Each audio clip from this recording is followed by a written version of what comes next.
Hi everybody. Hi everybody, it's me. Yes, I do sound like this. And yes, I am in England. I have so much drama to share with you guys today. It is actually Thursday morning. I still have my morning coffee. I am still heavily medicated. And I would like to share with you what happened in Canada. So we have a lot to cover. If you're interested in some drama, please take a seat, get comfortable. And without further ado, let's go. First things first, this might be a little bit confusing. Let me explain.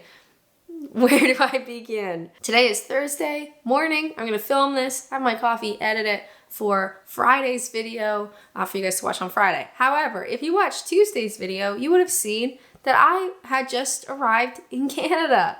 Yay! Now, what people may or may not know, I don't know, I typically try to post videos or at least finish them like a week before I need them because I do all the work myself. I do the filming and the editing and all the posting and everything by myself. I do 3 videos a week, 2 on YouTube, 1 on Patreon. It is a lot of work. So I always try to backlog stuff. So if something goes wrong or I get sick or I can't edit something or a video dies, I have time to fix it before I actually need it. So the video you guys watched on Tuesday, I actually filmed about 2.5 weeks ago. And I have been in bed dying every day since. So what happened? Well, Tuesday's video, if you haven't seen it, I'll link to it at the end of this video if you want to watch it. But Tuesday's video, I arrived in Canada, Ontario, Canada, to visit my family. I filmed just a little bit, just getting started. And then I turned the camera off. And I had the worst flu that I have ever experienced in my life. We're talking like every symptom, every like illness symptom you can think of, but to like the 10th degree.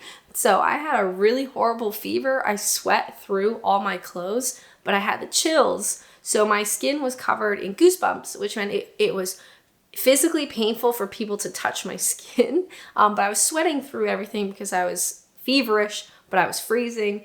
I had the worst sore throat. Sore throats are just like horrible. You know, you're constantly having to drink because it's just like constant pain, just truly horrible. Then that went all up into my face and I had a really horrible sinus congestion type symptom. I actually had a panic attack at one point because I was so stuffed up I couldn't breathe, but my throat was really sore, so I felt like I couldn't breathe out of my mouth either, and I had a panic attack. So needless to say, it was a great holiday. But it was so depressing because I would just like be in bed and I'd be like, all right, this day's a write-off, gonna go to sleep, tomorrow's gonna be a new day, a better day. And I would wake up the next day and I'd actually feel worse. And then it was super depressing because I'd know, okay, I'm gonna have another day of feeling like worse than I felt the day before, and there's literally nothing I can do about it. So eventually, the sinus stuff started to lessen a little bit, but the sore throat came back and I actually lost my voice entirely, which was very exciting. And we realized it was probably laryngitis, which I've never had before, and I do not recommend. They say online, there's not much you can do with laryngitis, you just have to get through it. So loads of like throat lozenges, loads of drinking water constantly, because nothing could touch the pain of the sore throat, which was really freaked me out a little bit. It was horrible. And I had no voice. So I either texted people, like I would text my mom, or I would just grunt or nod because I literally had no voice whatsoever. Now, we go through a couple of days of this, of being completely mute and just miserable and in pain, shuffling around the house. And it's getting worse, unfortunately. And one night it was so painful. I was like pacing around the house because anything that I tried wouldn't touch the pain. And I didn't sleep that night. It was really, truly horrible. So that following morning, my mom was like, okay, would you like to go to a walk-in clinic? And I said, yes, please. So in Canada, we have these things called walk-in clinics. So you're not necessarily registered with that doctor, but you can go there. You fill out like a page, usually of like basic information. I have an Ontario health card, which they swipe whenever you use like medical things. You know what I mean? Anytime you visit the doctor, you swipe a health card. You actually don't have that here in the UK. That's a separate topic. Anyway, I go to the walk-in clinic. We wait. Thankfully, not too long. Maybe we're there in the waiting room for like 45 minutes or something. I go in and I see the doctor. He's like, how can I help you? And I was like, I can't talk. So he checks out my throat and everything. It's not strep throat. It's not anything like that. It is laryngitis, but because I've had it for so long and it's getting worse, then he prescribes antibiotics 4 times a day for 7 days. I am still taking them. But at least now I have some medicine. So that day I start taking these antibiotics, and it does help the pain. The pain goes quite quickly, thank God. But now my throat feels weird, and it's like tickly and like horrible, and I start coughing. And so now the new symptom is coughing. Unfortunately though, I will cough until I throw up. So you're probably regretting clicking on this video by now. So one of the big like Canadian treats is going to Tim Hortons. There are actually loads of Tim Hortons here in the UK that I haven't been to yet. But one of the things I always do when I go back home is go to my local Tim Hortons, which we did. I got an ice cap, which is my favorite thing at McDonald's. I'm losing my mind. My favorite thing at Tim Hortons is an ice cap. It's basically like a slushie, but it's like an iced cappuccino like slushy texture. There's a giant truck outside. I really missed being home. Anyway, I got my ice cap. Wonderful. And then I watched all of it as it came out of my body when I vomited it up like 4 minutes later. Nice. Thankfully, the vomiting situation only lasted a couple of days. And that just transitioned into just regular coughing. So the antibiotics definitely helped, but we are still in it, as you can probably hear. Now, unfortunately, that was my entire trip in Canada. We had about 5 or 6 days at the beginning, like I mentioned in my old video. We did a couple of family things. Basically just getting over jet lag and hanging out at the house, and then it hit me so hard. We all got sick. My partner was with me. He was ill. My sister was extremely ill. My mom got it like a little bit. It was truly horrific. Lots of people were saying COVID. No, actually, not COVID, just good old flu. My sister went to the doctor as well because hers went right into like a sinus infection. It was really horrible. And I'm pretty sure she was saying that the doctor was saying that this is going to be, unfortunately, the reality for a lot of people is you are going to get the worst cold or flu of your life because we have been isolating and we've been away from each other. So maybe just something to look forward to in the next few months. I'm so sorry. And that was my entire Canada trip. Lots of tears shed. It was the worst trip that I've had because I literally spent most of it in bed. Most days I couldn't even go outside, so I would just sit in bed and I would watch Netflix and nap off and on when I could. It was truly horrific. Lots of people said, can you go to Toronto and film? Can you go to Niagara Falls and film? Can you do this kind of filming? I wish. I didn't do anything. I couldn't do anything. I saw my grandma for like 5 minutes before I got sick. I saw my best friend once, and then we had planned a bunch of times we were going to hang out. I had to cancel all of those.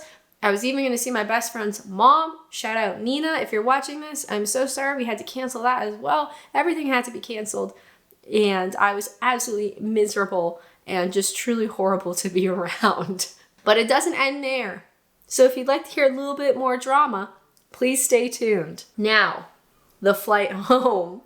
So, a lot of people asking, what's flying like lately? Especially with Pearson, the large airport in Toronto has had a lot of problems. And people have reached out to me and said, what's it like? I'm flying in a couple weeks, couple months. What's it like? So here we go. Flying to Toronto was okay. Getting off at Pearson, going through customs and stuff was okay. However, now it's time to come back to England.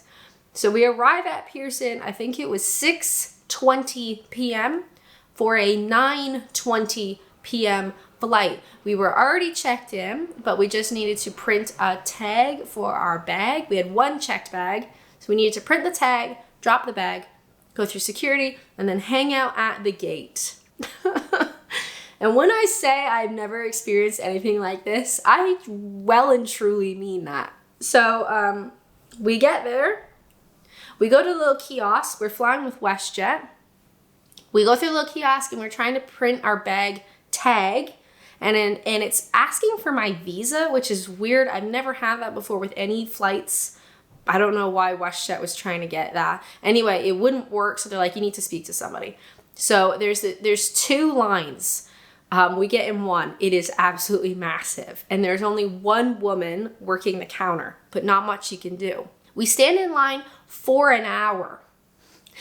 So at this point, I'm starting to freak out, and we've hardly moved at all. So my partner goes to the front of the line to see what's going on. He comes back, and we realize that the woman that was at the front of this line is no longer there.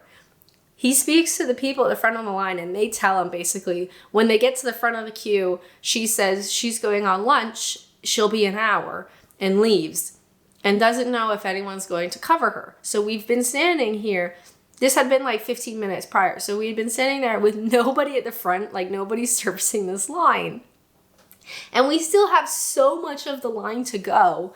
And I'm really starting to panic, like big time. So we decide, wrongly, we're going to go to the other line. It's way longer, but there's like 3 or 4 people servicing that line. We can't just stand here. We don't know when she's gonna come back or if anyone's gonna cover for her or whatever. So we switch lines. Unfortunately, that line literally does not move for another hour. So now we've spent 2 hours just trying to speak to someone to print our baggage tag. Now I'm really panicking and starting to cry, to be completely honest. I tried to pull aside one of the women working. She says, like, no, don't talk to me, like get in line. We get back in line, it's not moving. Normally you have to drop your luggage an hour before the flight and then it shuts off. At this point for our 9:20 flight, it is 8:40. So obviously the hour is done and the plane is boarding and we are still stuck out here trying to get a baggage tag printed. So there's a young girl who was kind of like helping. She wasn't working the computers, but she was kind of like running around the terminals and like the kiosks and stuff. And so my partner pulls her aside and finally is like, we're going to miss our flight.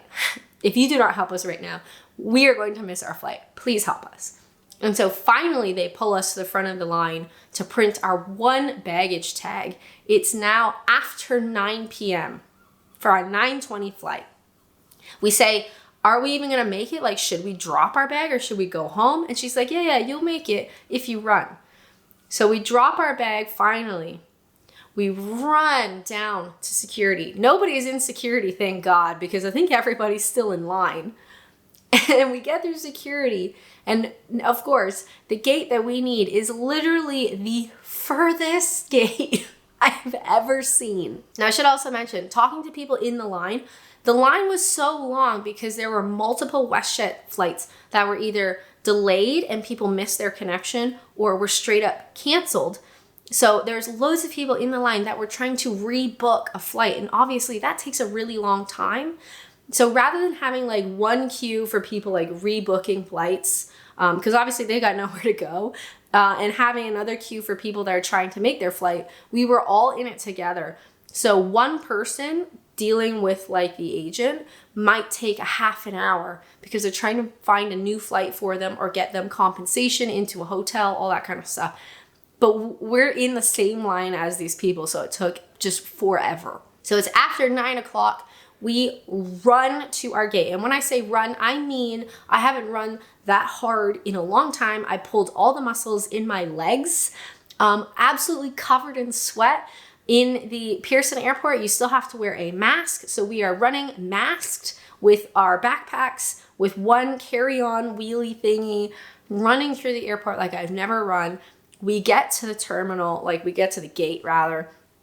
We go through, we sit down. About a minute, 32 minutes, they close the door and we are in. And honest to God, I did not think it would happen. I've never made it that close.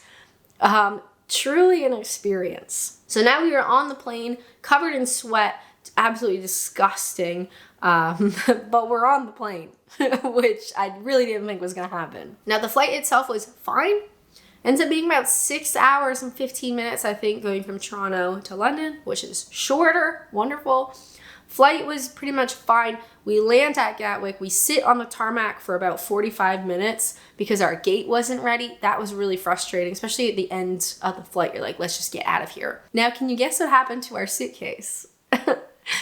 So while we're sitting on the tarmac for 45 minutes, an hour, whatever, we pull up our AirTag. Now, this was the first time we traveled using AirTags, and it was really interesting. If you're interested in that kind of technology, it was certainly helpful because as we were sitting on the plane, we pull up the AirTag and it says 3 minutes ago, your suitcase was at Toronto Pearson. So our suitcase did not make the plane, which, to be honest, not surprising in the distance that bag would have had to have traveled from where we dropped it to where the gate was, because we ran, like, it felt like forever. So wasn't very surprised, but our suitcase was still in Toronto. So we finally get to the gate, we get off the plane, we go through customs. We are the only flight in customs, which was great, walked right through. Then we go to the baggage claim, we speak to somebody and we say, we can tell that our suitcase is in Toronto, what do we do? They said, well, you have to wait until all the bags come off the plane to make sure and then come back. So we go to the carousel, we watch all the suitcases go around and around.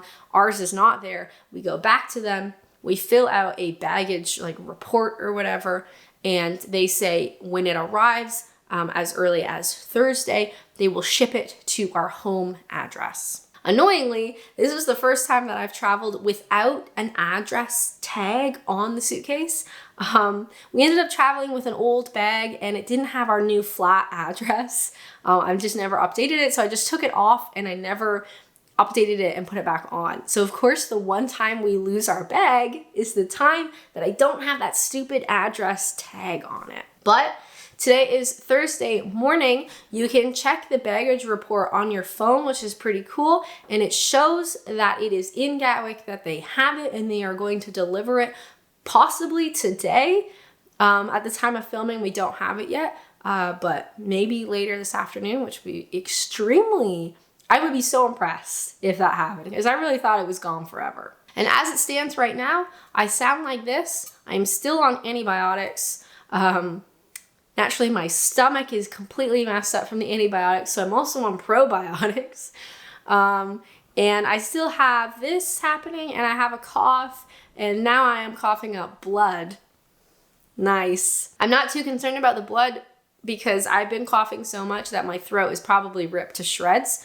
Obviously, though, if that doesn't improve or if it doesn't go away, I am going to have to see the doctor here in England. But fingers crossed we don't get to that. I really think it's just because I've been coughing so much. So that has been my trip to Canada. The worst one I've ever had, but you know what? It is what it is. And I'm here now. I had all my tech in my backpack on the plane, so at least all the expensive, very important stuff has not been lost. I'm able to film this and everything. I have my laptop and everything. So that has been my trip. And none of that was exaggerated, if you can believe it. Oh, I almost forgot. Last drama, I promise. We had arranged for a shuttle service, like a taxi service, to take us to and from the airport. So he picked us up at the airport and he brought us home. Of course, we were a bit late because we lost our bag and stuff. And so when he dropped us off home, he's like, oh, by the way, that'll be an extra 20 pounds because you were late, cash only. I don't really think that was real, but we paid it anyway because at that point we're like, we just want to go home. So yeah, I think our taxi guy ripped us off, but what are you gonna do? Because I looked at our receipt and our booking and there's nothing about an extra fee if you're late, if your flight is late, anything. So who knows? Now, if you've lasted this long in the video, first off, thank you so much. You truly keep my channel alive and I appreciate you and I hope you're having a wonderful time. I do have an announcement. I was gonna keep it to the end for all like the people that last to the end of my videos. I have a newsletter. Yeah. Basically, I had a lot of people reach out to me and say they're either not on social media or they do follow me on social media, but sometimes they don't see my posts. or when I post on YouTube on the community tab, people don't get notified about that. Some people who are subscribed don't even get notified of my new videos, like all this stuff. So I thought I would make a newsletter. The first Sunday of every month, I'm going to email out just like a, hey, what's up? This is what's been going on. This is what I've been up to. This is what you can expect. Bunch of stuff like that. Just like the most direct communication I could possibly do to stay in touch with everybody. So if you want to sign up to my newsletter, there will be a link in the description. I'm pretty sure it's adventuresinapps.com/newsletter. You can sign up. You can unsubscribe at any time, of course, if you don't want to, but it's only going to be once a month because I don't want to like badger people too much. But if you watch this video close to when it is uploaded, the first Sunday of July is coming up. So that'll be my next email out. If you want to subscribe, that'd be pretty cool. Hi, my battery just died. I wish I could make this stuff up. I don't remember what I was saying, and now there's a fly in here. So, thank you so much for watching. Newsletter. Sign up to my newsletter if you're interested in the slightest. That's pretty cool. If not, no worries. I hope you are healthy and happy. Thank you for your support here and everywhere Adventures in Apps can be found. I really do appreciate it. If you want more content, check out this video. This is the one and only video I filmed in Canada before I got sick. But as always, thank you guys so much for watching, and until next time, bye!